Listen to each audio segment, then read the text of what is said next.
Yang bisa dipakai sekarang Instagram, ya Facebook udah hilang dari udah hilang dari siang tadi, dah hilang. Ini pun Instagram ini nampaknya 2-3 hari ini hilang juga. Tak apa-apa, hilang kita buat yang baru. Bismillahirrahmanirrahim. Assalamualaikum warahmatullahi wabarakatuh. Alhamdulillah wassalatu wassalamu ala Rasulillah Sayyidina wa Maulana Muhammad ibni Abdillah wa ala alihi wa sahbihi wa man da'a bi da'watihi wa istanna bi sunnatihi ila yaumil liqa'i rabbih. Jamaah Masjid Markaz Islami Bangkinang, Kabupaten Kampar, Provinsi Riau, yang hadir pada malam hari ini, pada malam yang ketiga Ramadan, maupun yang mengikuti program ini melalui streaming, melalui YouTube, melalui berbagai macam program, insya Allah baik yang langsung maupun tak langsung semuanya mendapatkan kemuliaan dari Allah Subhanahu wa Ta'ala. Amin ya rabbal alamin.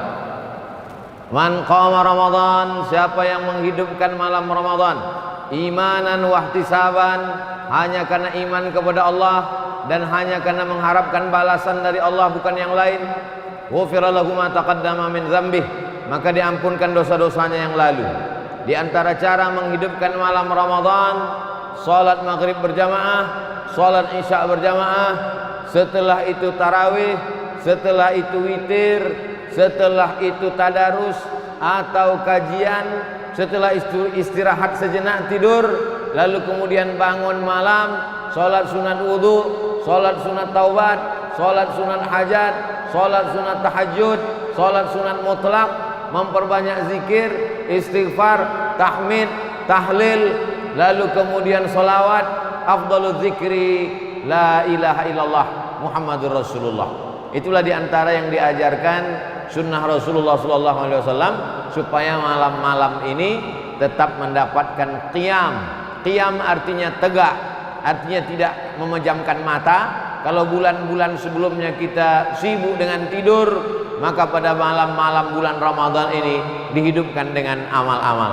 Adapun pada malam hari ini kita akan mengkaji satu hadis Nabi Muhammad SAW. Hadis ini disebutkan dalam kitab Sunan Ibni Majah. Ada 6 kitab Ahlus Sunnah wal Jamaah yang menjadi pegangan Ahlus Sunnah wal Jamaah. 2 sahih, 4 sunan. Sahih Bukhari, Sahih Muslim. 4 sunan, awalnya Abu, akhirnya Ibnu. Abu Dawud, Nasai, Tirmidzi, Ibnu Majah. Imam Ibnu Majah Al-Qazwaini. Qazwaini dari Teluk Qazwain. Qazwain itu tulisan Latinnya Caspian Sea, Bahrul Qazwain.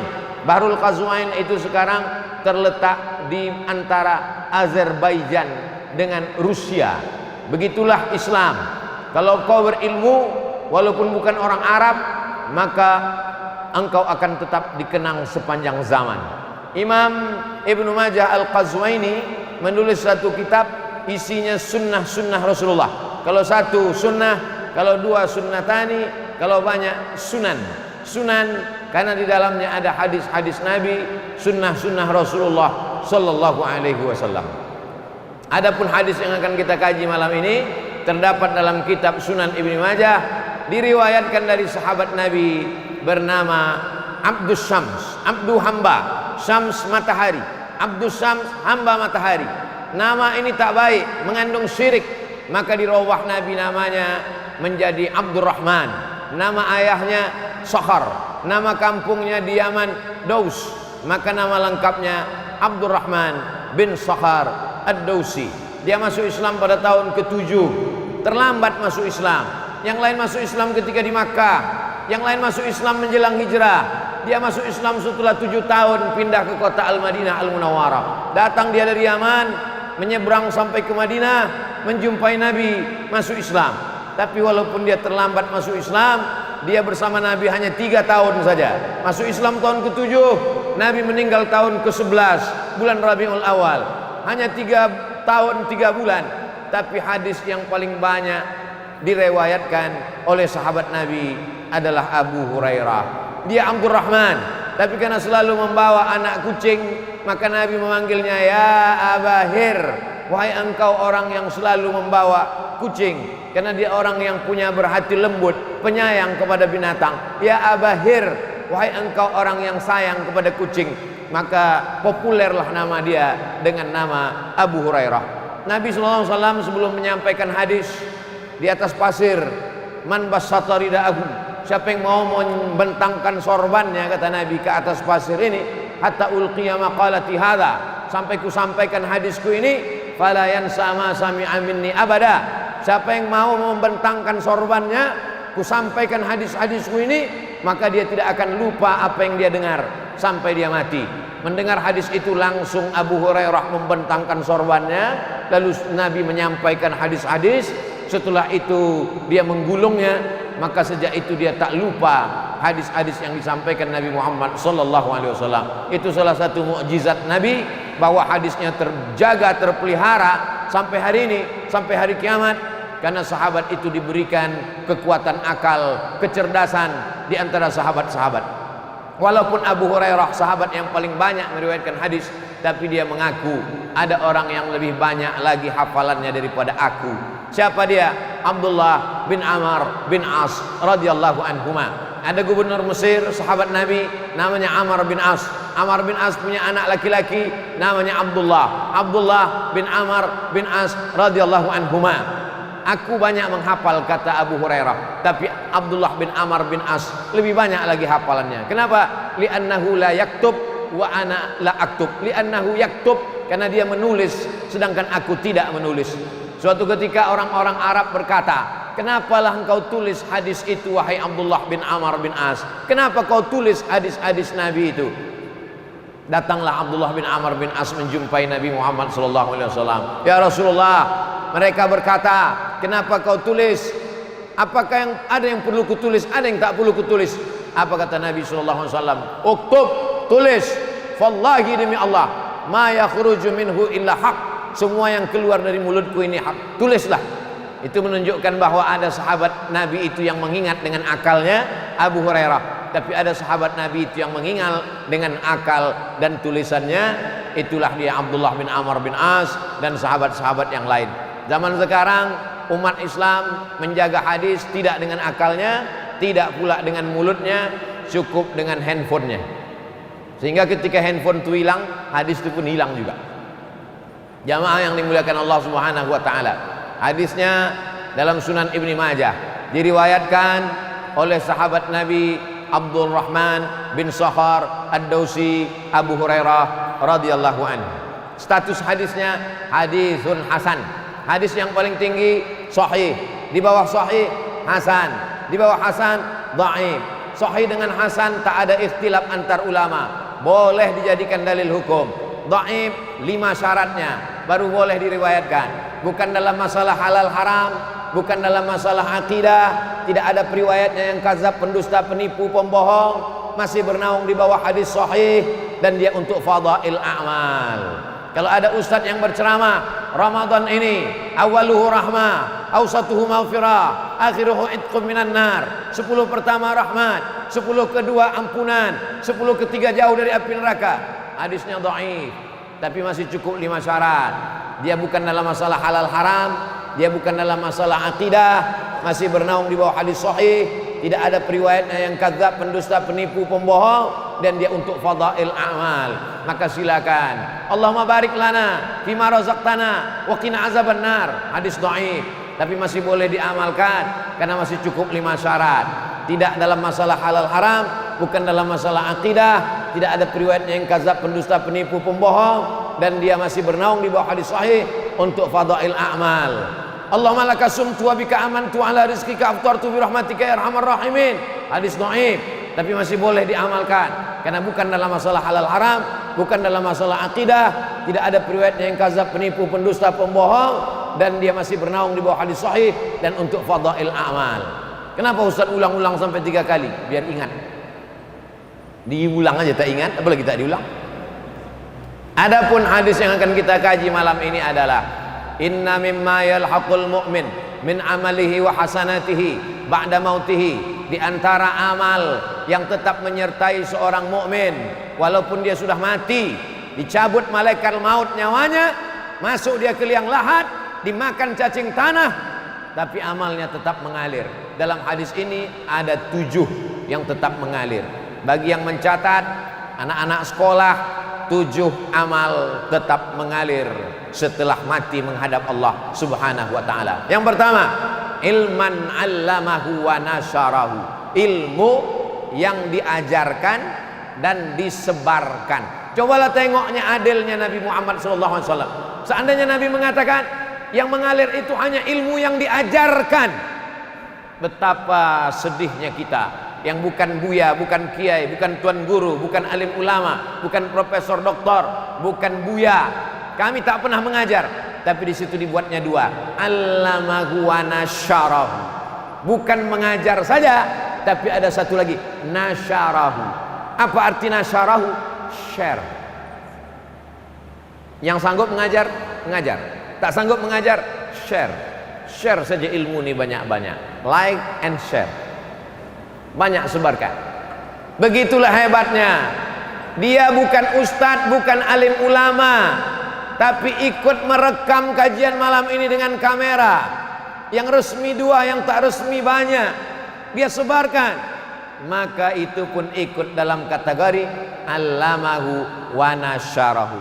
Kira-kira Ustadz Nazri yang mengimami kita tadi, berapa murid yang sudah khatam Al-Quran dengan beliau, berapa yang sudah hafal juz 30 dengan beliau, berapa yang tahu idgham, ikhfa, qalqalah, gunnah bila gunnah, makharijul huruf, sifatul huruf, bagaimana huruf fa, bagaimana huruf a, bagaimana huruf za. Berapa imam yang sudah diseleksi beliau, berapa imam yang lulus fit and proper test kabupaten kota Pekanbaru, musabaqah tilawatil Quran. Allamahu wa nasyarahu. Kalau sudah disebut ilmu, banyak kita berkecil hati. Kami ini hanya ibu rumah tangga Pak Ustadz, kami ini hanya emak-emak Pak Ustadz. Apa yang bisa kami ajarkan Pak Ustadz? Suatu ketika saya sedang di sekolah SD saya dekat masjid. Pas azan zuhur, hayya 'alas shalah, kata muazin. Guru bertanya, apa jawab hayya 'alas shalah? Tak ada satupun di kelas yang bisa menjawab. Apa jawab kalau muazin hayya 'alas shalah? Saya angkat tangan. Saya ibu, nah bersama, apa jawabnya? La haula wala quwata illa billah. Siapa yang ngajar kamu? Emak di dapur sambil mengacau gulai. Yang mak ni kecil mengacau gulai, kita jalan main-main bawa pisau motong-motong, kentang motong-motong. Nanti kalau dengar la hayya 'alas shalah, hayya 'alal falah, sambut la haula wala quwata illa billah. Betapa ibu. Hari ini setiap saya mengajar la haula wala quwata illa billah, kalau kamu mendengar azan, sambutlah seperti yang diucapkan muazzin. Allahu Akbar sama, asyhadu alla ilaha illallah sama, asyhadu anna Muhammadar Rasulullah sama. Tapi ketika sampai hayya 'alas shalah, hayya 'alal falah, la haula wala quwata illa billah, ditutup dengan doa wasilah. Allahumma rabb hadhihi da'wati tammati was salatil qa'imah ati sayyidina Muhammadan al-wasilata wal fadilah wasyarafa wad darajatal 'aliyatar rafi'ah wa ba'athullahu maqaman mahmudan alladzi wa'ata innaka la tukhliful mi'ad. Ibu bukan guru, ibu bukan dosen, ibu bukan ulama, ibu bukan ustazah, tapi anak ibu mengajarkan itu, mengajarkan ke istrinya, diajarkannya ke cucu menantunya, diajarkannya ke tetangga, ke sahabatnya, menjadi ilmu yang mengalir. Oleh sebab itu jangan berkecil hati, walaupun kita bukan ulama. Bapak hanya seorang kepala rumah tangga, pulang dari memanen sawit, diajaknya anaknya sholat sambil berwudu, diajarkannya, nah mencuci tangan itu begini, mana tahu ada sisi-sisi ikan, mana tahu ada bekas-bekas sawit, mana tahu ada bekas-bekas minyak, dicuci begini. Kalau memasuk, kalau mengusap telinga tuh, yang ini ke dalam telinga, yang ini ke daun telinga, yang ini ke dalam, yang ini keluar. Kalau berwudu, tengok siku mesti kena, tengok siku, celah tangan mesti digosok, jangan sampai tak kena air. Sepele, tapi satu hari berapa kali dia berwudu? Wudu subuh, wudu duha, wudu zuhur, wudu asar, wudu maghrib, wudu isya, wudu tahajud, mengalir pahalanya. la tahqiranna minal ma'rufi syai'a. Jangan pernah kau sepelekan walaupun amal kau kecil. Jangan bandingkan amal kita dengan Dr. Mawardi Muhammad Saleh. Jauh, tak bisa. Dia 13 tahun di Madinah, mengigaunya pun bahasa Arab. Capek kita kalau mau ikut itu. Mau berapa kitab usul fikih mau kita kaji, payah. Yang ringan-ringan saja, yang simpel-simpel saja, yang sepele-sepele saja. Wailun lil aqab, celaka, celaka, tumit ni celaka. Kenapa tumit celaka? Karena tumit tak kena air. Ketika berwudu, keran air dihidupkan, kena ujung, tumit tak kena, diajarkan. Tumit mesti kena. Celah-celah kaki masukkan kelingking, mesti kena. Sepele, remeh-temeh. Tapi berapa banyak orang tak sah sholatnya hanya gara-gara tidak sempurna wudunya. Bapak mengajarkan anak kencing jongkok, kakinya ditekuk, supaya apa? Supaya kantong air seni, air kencingnya kempis, habis keluar semua, menetes, setetes dua tetes, batal wudunya, batal sholatnya. Sepele, remeh-temeh, tapi dia menjadi amal jariah. Maka yang pertama yang bisa menyertai kita walaupun sudah mati, ilman allamahu wa nasarahu. Yang kedua, waladan salihan tarakahu, anak yang soleh. Anak soleh. Kenapa anak nomor 2? Karena banyak orang tak punya anak, berkecil hati, dihibur Allah Ta'ala. Kau boleh tak punya anak, tapi kau punya ilmu. Kau boleh tak punya anak, tapi kau punya buku. Kau boleh tak punya anak, tapi kau punya kitab. Maka ada ulama namanya Syekh Abdul Fattah Abu Ghuddah menulis kitab Al-Ulama Al-Uzzab alladzina atharul ilma ala zawaj. Ulama-ulama yang seumur hidupnya tak menikah karena lebih mengutamakan ilmu daripada menikah. Di antaranya Imam Nawawi. Sekarang orang kalau membaca kitab Al-Azkar, Imam Nawawi. Riyadhus Shalihin, Imam Nawawi. Raudhatul Talibin wa Umdatul Muftin, Imam Nawawi. Baca Sahih Muslim tak paham isinya, baca syarahnya Al-Minhaj, syarah Sahih Muslim Ibn Al-Hajjaj, Imam Nawawi. Membaca kitab fikih dari sejak masa Imam Syafi'i tahun 204, Imam Syafi'i abad ketiga, abad keempat, abad kelima, abad keenam, abad ketujuh, 500 tahun mazhab Syafi'i berkembang macam-macam. Datang seorang ulama, direvisinya mazhab Syafi'i. Pendapat yang dhaif dia buang, pendapat yang bagus dia ambil. Maka ditahzibnya mazhab Syafi'i, ditulisnya kitab Al-Majmu' Syarah Al-Muhadzab yang ditulis oleh Imam Nawawi, meninggal tahun 676. Jarak dia dengan Imam Syafi'i 204 ke 676, 204, 3, 4, 5, 6, hampir 500 tahun jarak dari Imam Syafi'i kepada Imam Nawawi. Imam Nawawi tak punya anak, tapi sampai hari ini nama Nawawi tetap disebut orang di berbagai negeri, dari mulai Mesir. Jangan berkecil hati tak punya anak. Ini berapa banyak orang meneteskan air mata mengadu, "Buya, saya tak punya anak." Kenapa tak punya anak? Belum nikah. Nah, nikahlah. Ilman 'allamahu wa nasarahu. Yang kedua, waladan salihan tarakahu. Begitu hebatnya Nabi SAW. Anda yang pertama tadi langsung Nabi katakan anak yang soleh, orang langsung down, orang langsung jatuh. Nabi hibur, ilmu dulu, karena ilmu semua orang bisa berilmu, tapi anak tak semua orang bisa punya anak. Maka yang sudah punya anak alhamdulillah, yang belum punya anak al-kasbu wal ikhtiar. Ikhtiar, makan kurma muda, makan jus toge, makan pokat, makan semangka, makan kacang tanah, kacang hijau, kacang merah, kacang segala kacang dimakan. Tak ada yang sulit bagi Allah. Innama amruhu idza arada syai'an ayyakula lahu kun fayakun. Semua orang mengatakan istrinya sudah mandul, tak akan mungkin punya anak. Diponis orang sekampung mengatakan mandul, tak akan mungkin punya anak. Apa yang terjadi? Umur 99 tahun, Ibrahim alaihissalam mengandung istrinya Hajar. Hajar mengandung, melahirkan anak Ismail, umurnya 86 tahun. 86 tambah 13 tahun umur Nabi Ismail, lahirlah Ishak dari istri tua yang sudah diponis tak akan mungkin punya anak, bisa punya anak. Oleh sebab itu jangan pernah berkecil hati. Allah Ta'ala punya kuasa. Kalau sudah tua tak juga punya anak, husnuzan sama Allah. Mungkin kalau kau punya anak itu pula menyebabkan kau masuk neraka karena dia sabu-sabu, narkoba, LGBT, perbuatan virus HIV/AIDS, melakukan perbuatan umat Nabi Lut, macam-macam. Husnuzon kepada Allah. Ada yang lebih tinggi makomnya daripada sholat tarawih, ada yang lebih hebat daripada sholat tahajud, ada yang lebih hebat daripada jihad fisabilillah. Apa dia? Ridho, menerima ketetapan Allah Subhanahu wa taala. Nikah sudah, makan obat sudah, pijat refleksi sudah, segala totok sudah, berbagai macam usaha sudah, tak juga menghasilkan. Berarti Allah ingin menempatkan engkau lebih hebat dari punya anak soleh. Apa dia? Ridho, menerima ketetapan Allah Subhanahu wa taala. Man lam yarda bi qada'i, siapa yang tak ridho menerima takdirku, walam yasbir bi bala'i, siapa yang tak sabar menerima ujianku, falyatlub rabban siwaya, carilah Tuhan selain aku. Mau kemana kita mencari Tuhan selain Allah Subhanahu wa taala? La ilaha illallah, la ma'budu bihaqqin illallah. Tak ada yang berhak sebenar-benar disembah kecuali Allah Subhanahu wa taala. Jadi yang punya anak, didiklah anak dari mulai TK Quran, SD Quran, PAUD Quran, SMP Quran, SMA Quran, SMK Quran.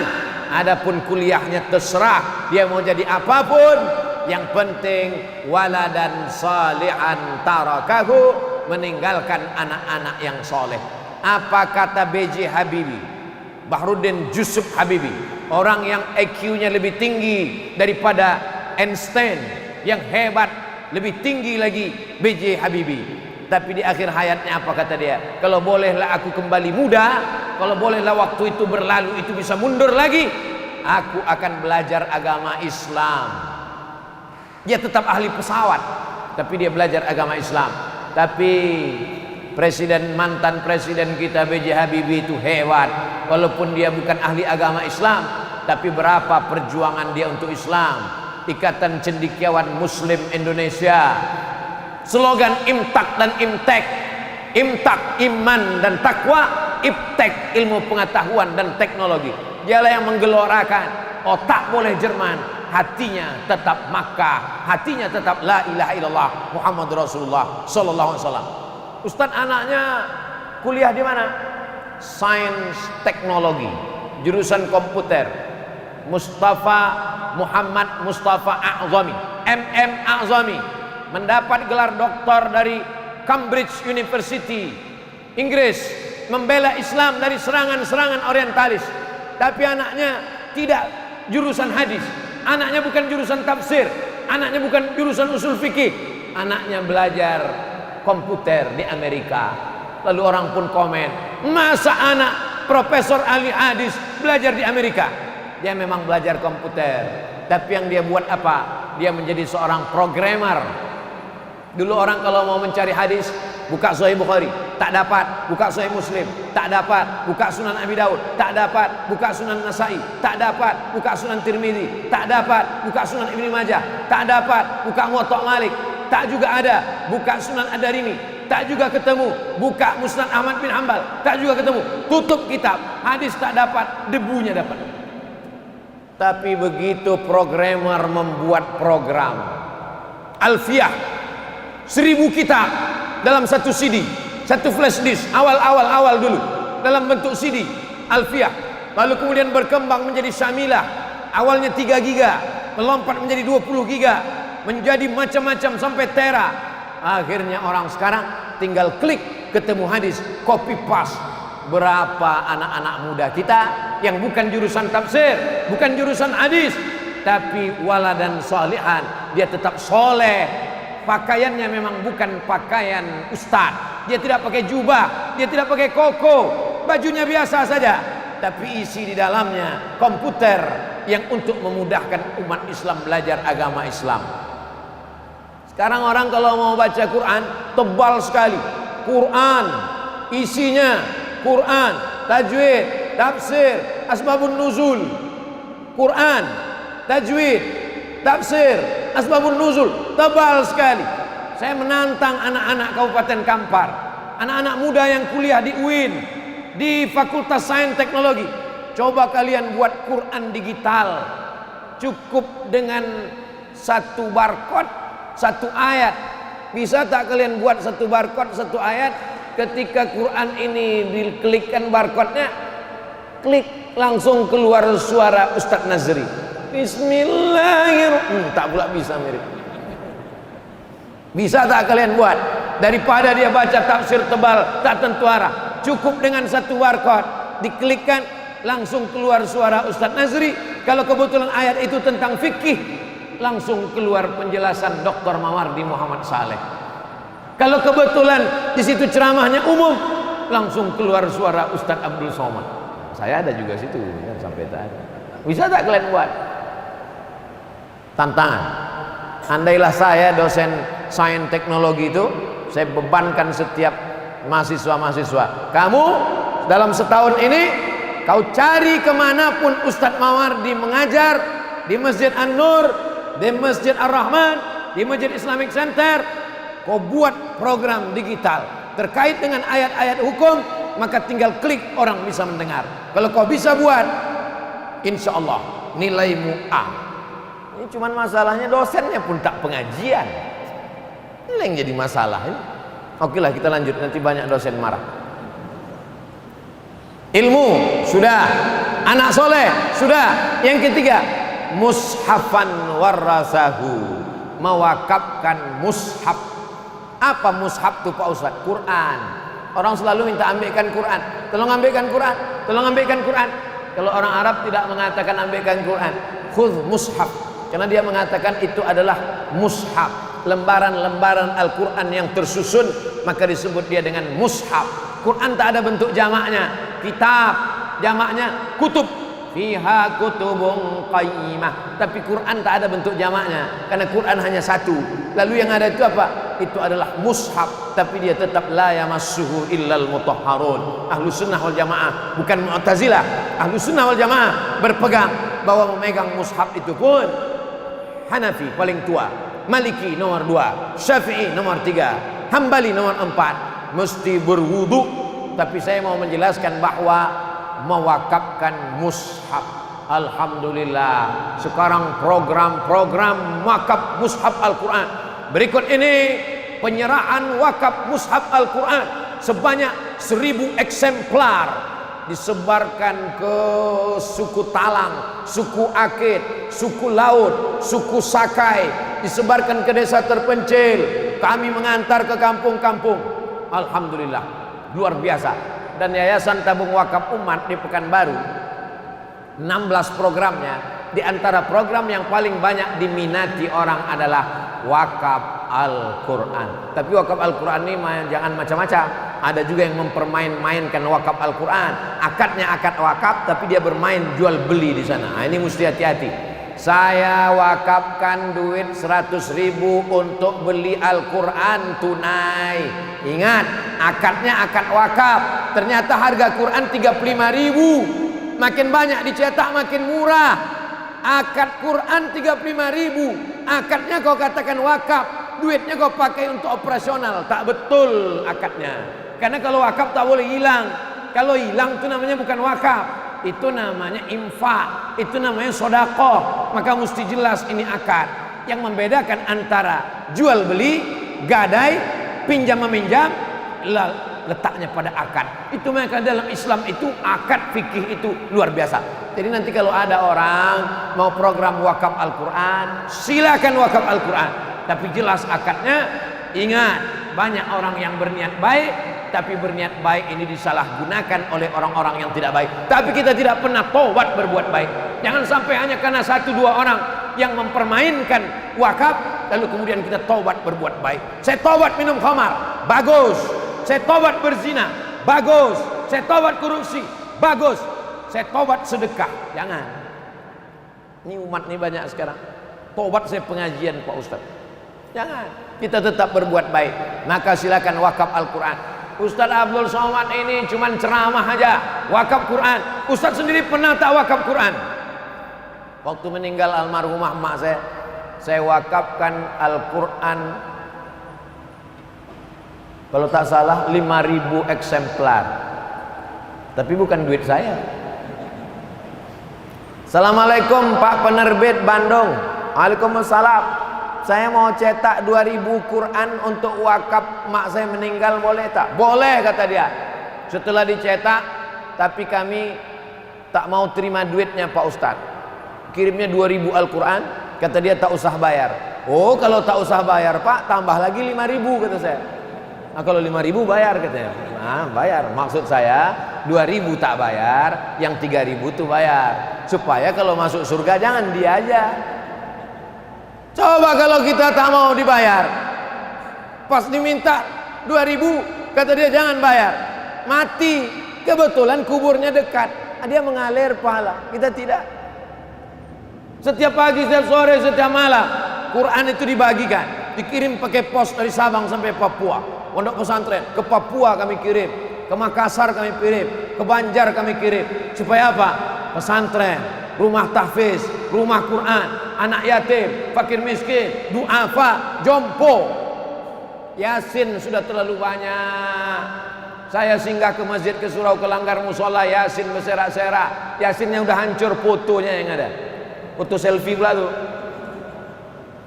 Maka kalau yang selama ini buat Yasin, bukan saya katakan tak bagus, bagus, mantap, tapi udah terlalu banyak.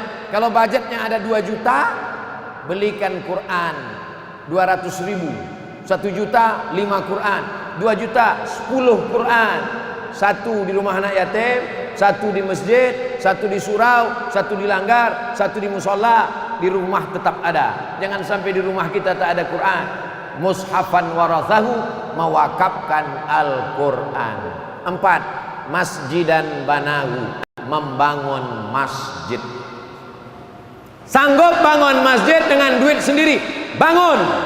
Tak sanggup bangun masjid dengan duit sendiri, pakai APBD. Contohnya mana? Masjid ini. Masjid ini luar biasa perkembangannya. Saya pertama-tama pulang tahun 2008, dibawa ke masjid ini ceramah. Di bawah ini ember dulu, ember, bocor. Sekarang alhamdulillah sudah tak bocor lagi, tapi lumutnya masih macam dulu. Saya ceramah di sini, pengajiannya hari Selasa subuh, membaca kitab At-Targhib wa Tarhib Al-Hafiz Al-Munziri 1000 lembar. Disuruh Ustaz Mawardi, Abdul Somad mengajar, bacakan kitab Targhib wa Tarhib. Malam ba'da Isya, habis itu saya tidur di belakang di kantor MUI. Di belakang itu ada tempat tidur, berdua sama imam. Mana Pak Imam itu sekarang? Tuh, ada kamar di belakang tempat saya. Tidur di kantor MUI. Sekarang ini aja baru di hotel-hotel, dulu di kantor MUI. Apa ibu yang dimuliakan Allah Subhanahu wa taala. Nah, maka oleh sebab itu bangunlah masjid. Insya Allah yang datang malam ini sebelum mati berniat bangun masjid. Tak yakin. Semua yang hadir malam ini, yang mendengar ceramah ini, yang mengikuti program ini, baik langsung tak langsung, sebelum kita mati kita insya Allah membangun masjid. Maka semangat cari duit, semangat terus. Yang jualan jual semua, tapi jangan sampai tanah orang kalian jual. Yang punya tanah kosong, tanam sawit, tanam gota, karamba ikan, usaha terus, jualan. Niatnya apa? Niat bangun masjid. Di Turki ada masjid, namanya aneh. Biasanya Masjid Al-Ikhlas, Masjid Al-Markas Al-Islami, Masjid At-Taqwa, Masjid Al-Jihad, Masjid Al-Muhajirin. Ini masjid namanya lain di Turki. Nama masjidnya daripada makan siang. Nama masjidnya daripada makan siang. Kenapa? Karena dia tidak makan siang tiap hari. Jatah makan siang dia simpan. Jatah makan siang dia simpan sampai akhirnya cukup untuk bangun masjid. Maka dia bangun masjid itu, nama masjidnya daripada makan siang. Bapak rencana buat masjid apa? Nama masjid saya Pak Ustadz DPR. Apa itu? Daripada beli rokok. Kumpul, kumpul, kumpul, kumpul, jadi satu masjid. Kita meletakkan pondasi batu pertama, yang lain akan berdatangan. Semua orang berdatangan, semua berdatangan.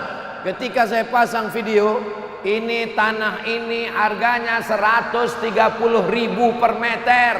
datang nenek-nenek menyerahkan amplop. Saya 2 meter Pak Ustadz.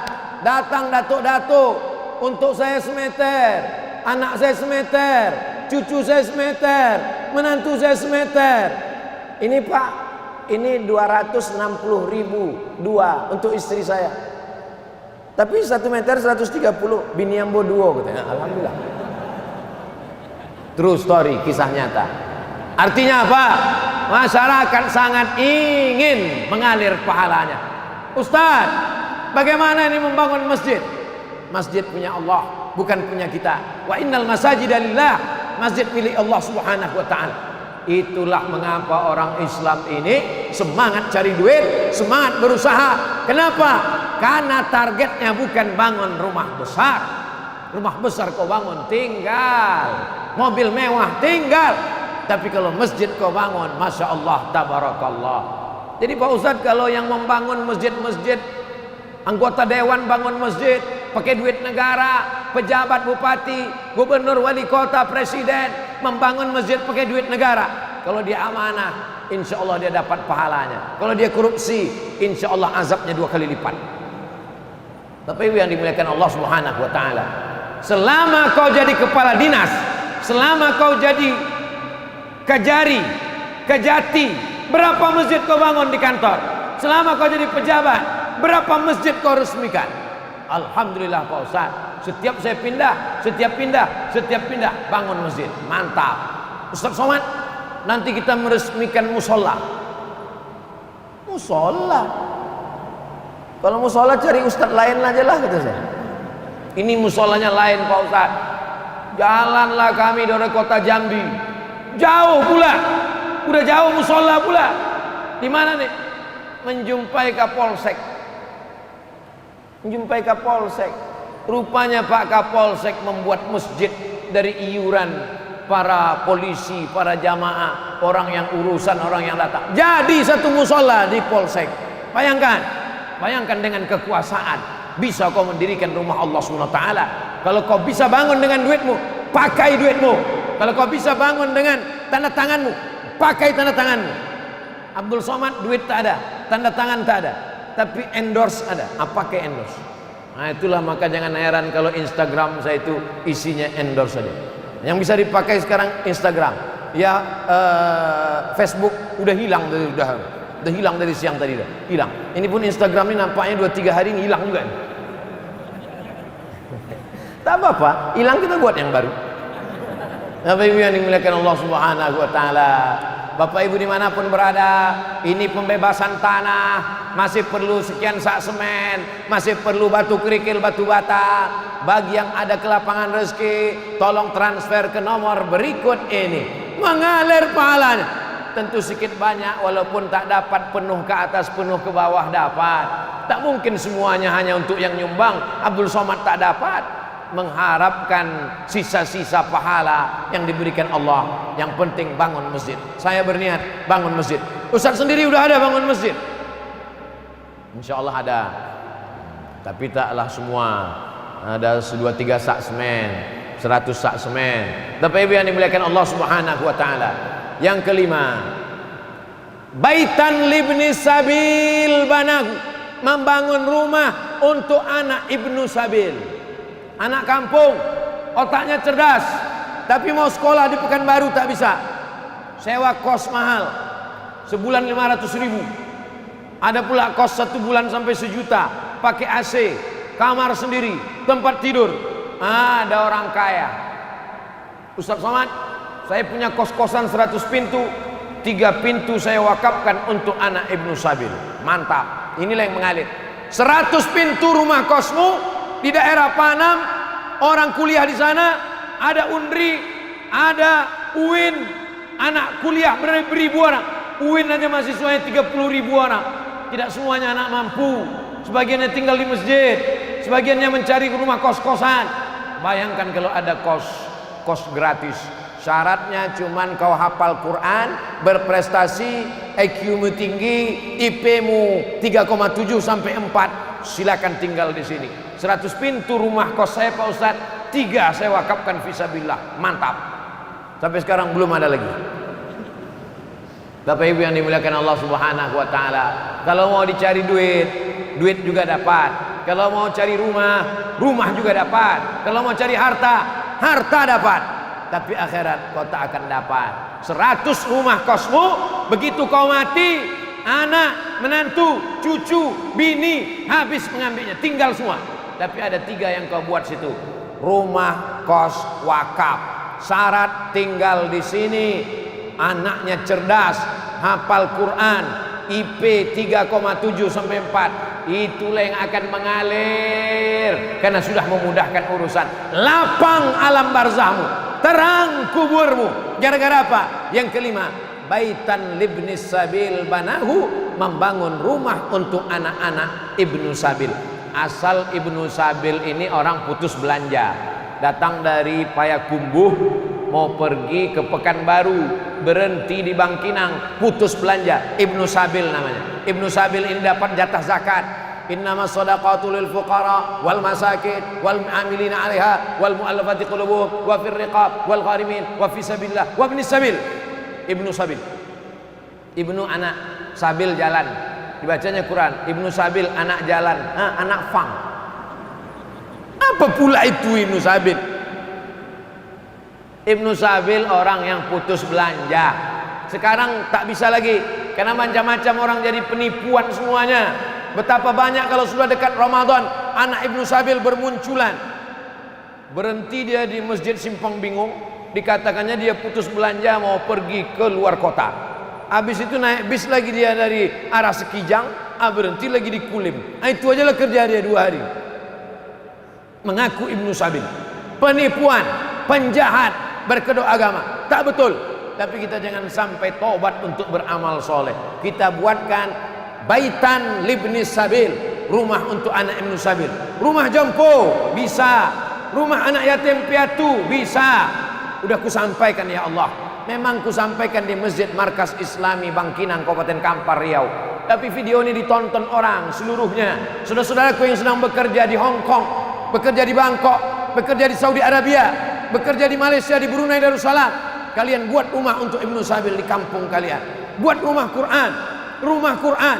Pagi anak belajar TK Quran, malam maghrib mengaji dari maghrib ke isya, sore ibu-ibu pengajian wirid yasin, mengalir pahalanya. Buatlah yang sibuk selama ini untuk membeli TV besar, kulkas besar, mobil besar, silakan kau beli. Tapi ingat, berapa banyak orang di kampung mati tak meninggalkan apa-apa. Abdul Somad tak ada kepentingan. Abdul Somad hanya ingin mengingatkan bahwa rezeki yang kita cari pergi pagi pulang petang, peras keringat banting tulang, tinggal yang tetap mengalir. Nih yang kelima. Yang keenam, nahran ajrahu, mengalirkan sungai. Sungai itu apalagi dialirkan? Sungai Kampar mengalir, Sungai Indragiri mengalir, Sungai Siak mengalir, Sungai Rokan mengalir. 4 sungai besar memotong pulau Sumatera dari pantai timur ke pantai barat, dari pantai barat ke pantai timur. Dipotongnya Riau ini 4 sungai, ujung Indragiri, Kampar, Siak, paling ujung Sungai Rokan, Rokan Hulu, Rokan Ilir. Untuk apa lagi mengalirkan sungai? Mengalirkan air. Alhamdulillah sudah dibangun sumur bor sebanyak 61 titik. Bayangkan itu, 61 titik sumur bor.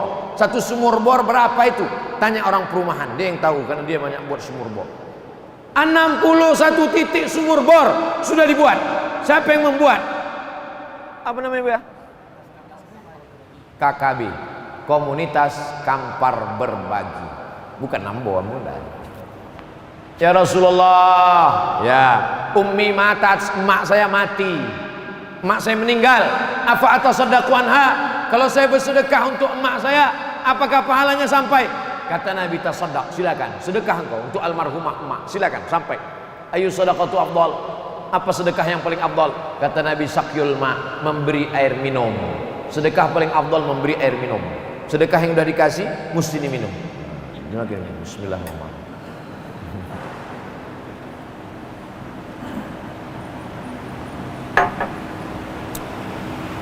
Macam mana nikmatnya lewat ke tenggorokan, begitu jugalah nanti mengalir di alam barzakh orang yang bersedekah sumur bor.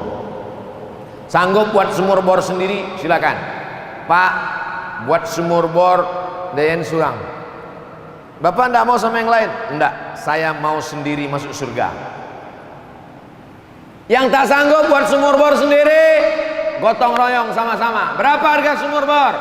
Sekian ratus ribu. Kumpul sama-sama, buat. Jangan egois. Nanti tak maulah Pak Ustadz, kami dikubur bagi-bagi. Oh enggak. Jangan pakai logika berpikir dunia. Man yassara an mu'sirin, siapa yang memudahkan urusan orang di dunia, yassarallahu anhu yaumal qiyamah, dimudahkan Allah urusannya pada hari kiamat. Bapak Ibu, masalah air ini tidak pernah masalah. Asal dibuka keran mengalir air, asal dibuka keran mengalir air, asal dibuka keran mengalir air. Coba masuk ke hutan, coba masuk ke hutan. Ustadz Abdul Somad ini bukan Ustadz kota, Ustadz Abdul Somad ini bukan Ustadz metropolitan, Ustadz hutan. Masuk hutan, keluar hutan. Sampai kami di dalam hutan 5 jam naik sepeda masuk ke hutan, tidur di atas musola. Tidur di atas musola kayu, lantainya semen, pecah-pecah, retak-retak. Jam 3 malam, jam 4 malam bangun mau buang air kecil, turun ke bawah, gelap. Sendirian. Tak mungkin kita bangunkan orang, ketahuan lah Ustadz ketakutan.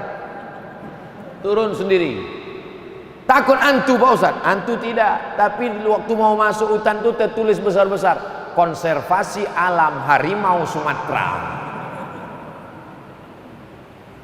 Dinaikkan air dulu ke atas.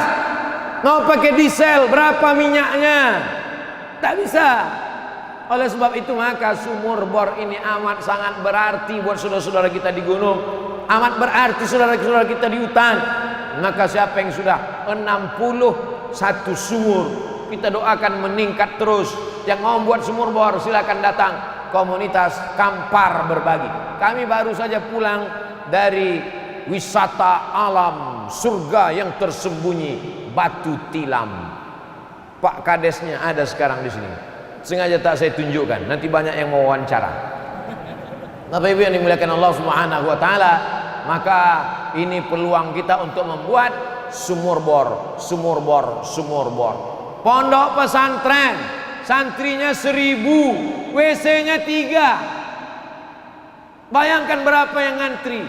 Berapa banyak orang yang buang air kecil, buang air besar di bawah pokok kelapa. Patutlah kelapa muda itu masin. Tapi kalau kita punya duit, datang. Buya, berapa santri awak ini? Ada 1000 uang. Berapa perlu WC? Berapa perlu toilet? Berapa perlu kamar mandi? Berapa perlu sumur bor? Untuk apa? Kami mendata dari komunitas Kampar Berbagi. Jangan lupa transfer ke nomor berikut ini. Lah, tinggal potong aja video kau Buya. Bapak Ibu yang dimuliakan Allah Subhanahu wa taala, yang terakhir yang ketujuh, shadaqatan akhrajaha min malihi. Sedekah yang dia keluarkan dari hartanya, fi sihatihi, waktu dia masih hidup, wa hayatihi, waktu sehat, waktu hidup, yalhaquhu ba'da mautihi, maka akan mengalir untuk dia setelah mati. 7. Tapi selama ini katanya Pak Ustadz 3 saja. Idza matal insan, kalau manusia mati, in qata'a amaluhu, amalnya putus, illa min salasin, kecuali dari 3. Shadaqatun jariyah, ilmun yuntafa'u bih, waladun salihun yad'u lah. Itu hadis sahih Muslim. Yang 3 itu sahih Muslim. Sedangkan yang kita kaji malam ini dalam Sunan Ibni Majah. Kontradiktifkah dia? Tidak. Kalau ada hadis kontradiktif dengan satu hadis, namanya mukhtaliful hadis. Ulama pertama yang membahas mukhtaliful hadis Imam Muhammad bin Idris Asy-Syafi'i, nama kitabnya Ikhtilaful Hadis. Tidak ada kontradiktif. Anak soleh, ilmu yang bermanfaat, sedekah jariah, ditambah dengan yang 7 tadi. Bahkan ada sebagiannya disebutkan yang ada dalam 3 hadis ini ada di yang 7, tapi yang ada di yang 7 tak ada di dalam 3 hadis. Intinya, mari kita semangat bekerja, mari semangat cari duit, tapi yang mau dibuat adalah yang 7 ini insya Allah. Itulah kaji kita pada malam hari ini. Lebih kurang 50 menit kita bersama. Mudah-mudahan apa yang kita kaji ini bernilai amal soleh, kita amalkan. Yang muda-muda semakin semangat, yang tua-tua pun lebih semangat. Karena yang tua-tua ini mau mati, mau masuk ke liang kubur, mau masuk ke liang lahat, jangan lagi ganti mobil, jangan lagi ganti rumah. Berpikirlah apa yang akan kita persiapkan menuju alam barzakh. Yang muda jangan semangat, yang tua jangan putus asa, yang muda jangan terlalu bersemangat. Tapi hidup ini yang paling penting adalah apa amal soleh yang kita amalkan. Para asatiz, para tuan guru, mohon maaf atas segala kesilapan. Terima kasih segala perhatian. Aku qouli hadza astaghfirullah li wa lakum. Wassalamualaikum warahmatullahi wabarakatuh.